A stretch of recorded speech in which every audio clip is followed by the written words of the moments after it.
hubadhu.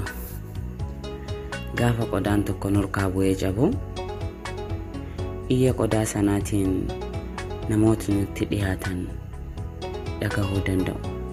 Garuu gaafa onneen namaa jaalalaan cabu namni namaaf hin argu. Miidhamni laphee cabee fi onnee jaalalaan madoofte kan siif wal'aanu tasuma hin jiru.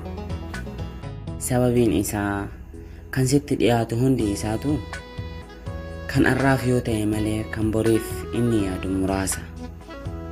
Yoo madaa kee tuttuqee sitti dabaluu malee madaa kee kan sirraa qorsu baay'ee miti. Kanaafuu salphumatti onnee kee mana kiraa yookiin suuqa gabaa hin godhin. Kan abbaan fedhe seenee ba'uu hin taasisin onnee kee.